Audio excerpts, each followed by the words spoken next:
Hello class eight आज हम Hindi one से पाठ 9 संज्ञा के विकारी तत्व पढ़ेंगे। संज्ञा के विकारी तत्व यानी जिस कॉज कारण जिसके कारण संज्ञा में परिवर्तन बदलाव होता है। इसका मतलब है कि संज्ञा एक विकारी शब्द की संज्ञा विकारी शब्द होते हैं, अर्थात संज्ञा को बदला जा सकता है। तो जिस आधार पर बदला जाता है वह है लिंग, वचन और कारक। तो संज्ञा में लिंग के कारण, वचन के कारण और कारक के विभक्ति चिन्हों के द्वारा इसको बदला जाता है। तो आज हम सबसे पहले जो करेंगे वो है लिंग। तो संज्ञा में जो परिवर्तन है लिंग के कारण होता है। जैसे कि अब हम एक वस्तु लेते हैं कोई, जैसे शेर। तो शेर एक पुल्लिंग शब्द है। उसका जब हम दूसरा लिंग पर दूसरे लिंग उसका करेंगे तो शेरनी होगा। जैसे लड़का, लड़की। तो अब इसमें ये है कि संज्ञा में ये कि शेर, शेरनी, लड़का, लड़की, तो इस तरह से हम संज्ञा में बदलाव लाते हैं।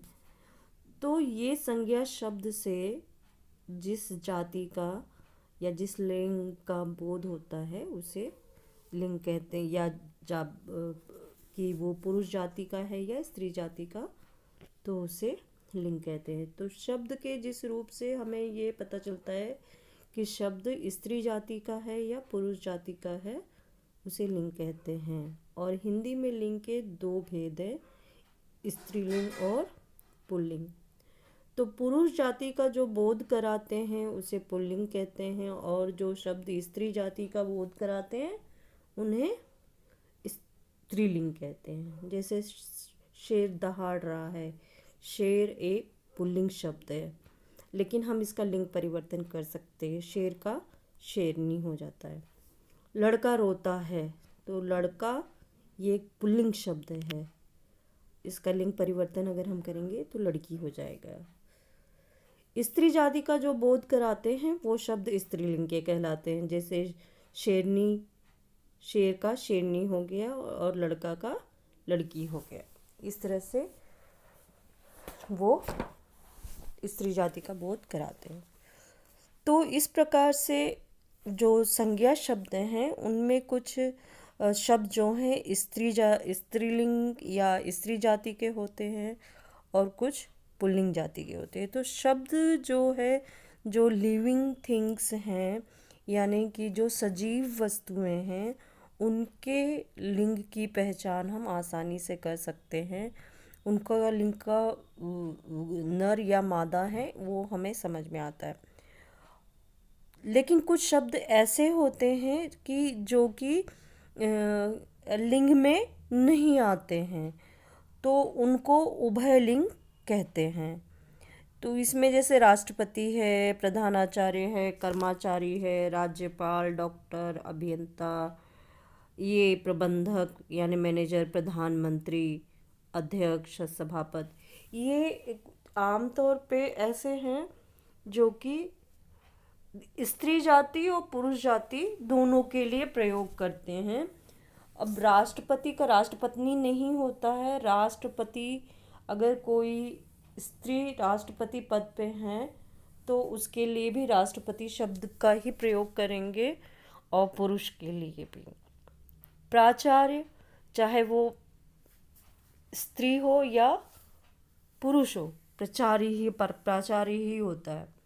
कर्मचारी काम करने वाले जो कर्मचारी हैं उनके लिए चाहे वो कोई औरत काम करे या फिर पुरुष काम करें, उनके लिए शब्द जो है कर्मचारी ही प्रयोग किए जाते हैं। वो दोनों ही में ही आ जाते हैं, इसलिए इनको उभयलिंग कहते हैं। तो उभयलिंग शब्द वे होते हैं जिनका स्त्री एवं पुल्लिंग दोनों रूपों में प्रयोग किया जाता है। जैसे प्रधानाचार्य, डॉक्टर, ठीक है, अभियंता, प्रबंधक, मैनेजर, इस तरह के शब्द जो हैं वो उभयलिंग में होते हैं।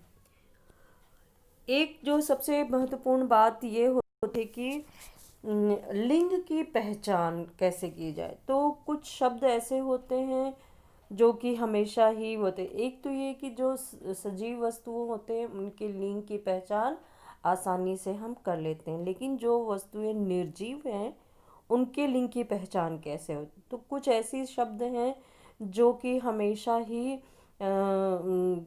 पुल्लिंग शब्द होते हैं, जैसे कि वार और महीनों के नाम जो हैं वो हमेशा पुल्लिंग होते हैं। रत्नों और धातुओं के नाम भी पुल्लिंग होते हैं।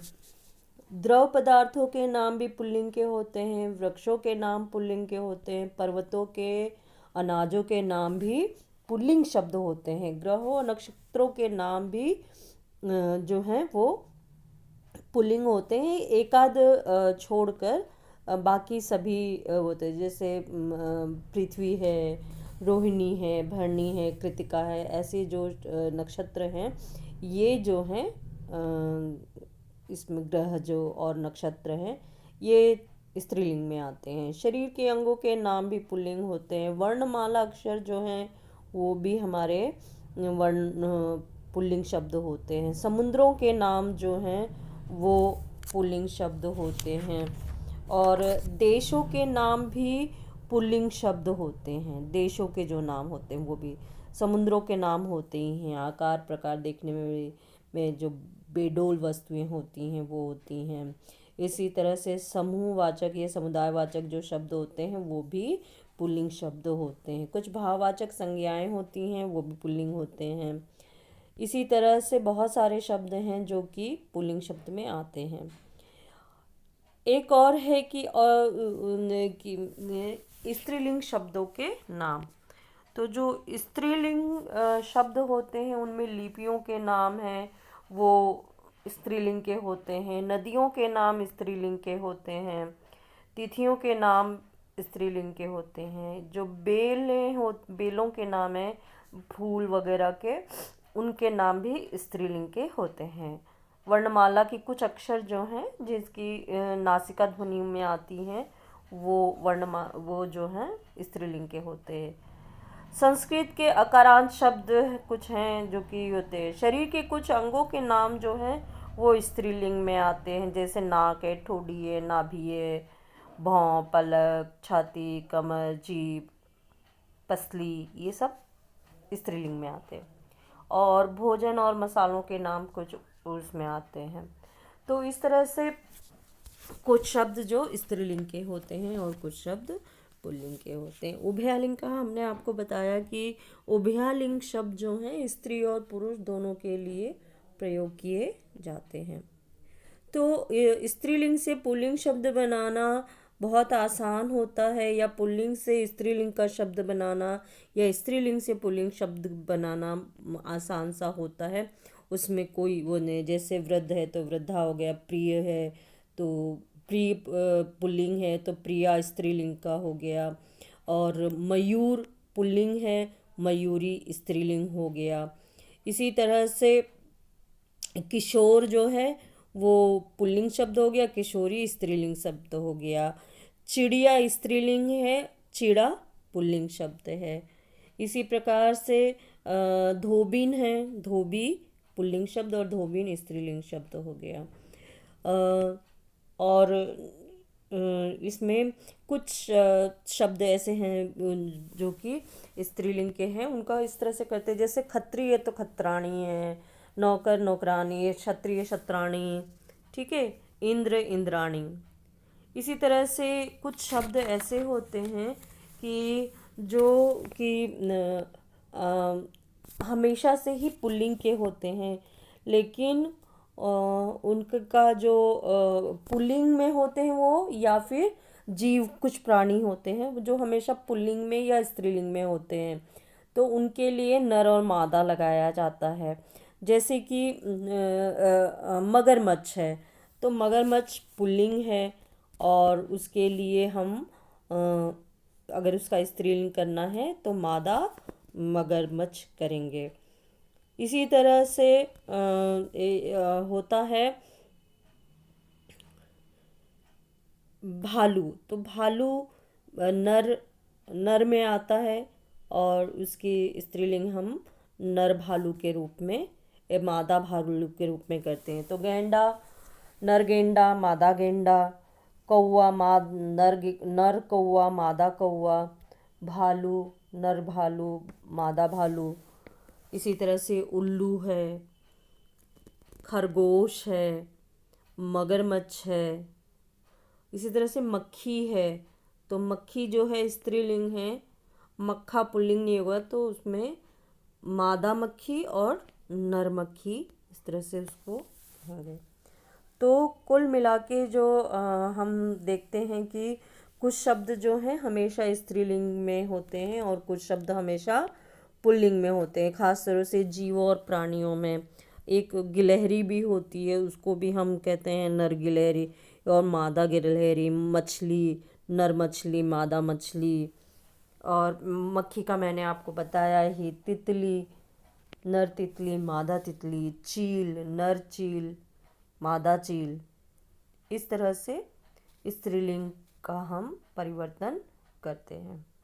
तो बच्चों, अगली क्लास में मैं आपको वचन कराऊंगी और फिर उसके बाद कारक करेंगे। तो ये पाठ आप पढ़िएगा, लिंग और उसके लिंग के भेद और लिंग स्त्रीलिंग और पुल्लिंग कैसे बनाए जाते हैं, कौन कौन से शब्द हमेशा स्त्रीलिंग के होते हैं और कौन से पुल्लिंग के होते हैं, और कुछ प्राणियों जो कि हमेशा नर और मादा के रूप में होते हैं उनका किस तरह से प्रयोग होता है, ये सारा पढ़ना है आपने। ओके, अब आप अपना ध्यान रखें और पाठ पढ़ें।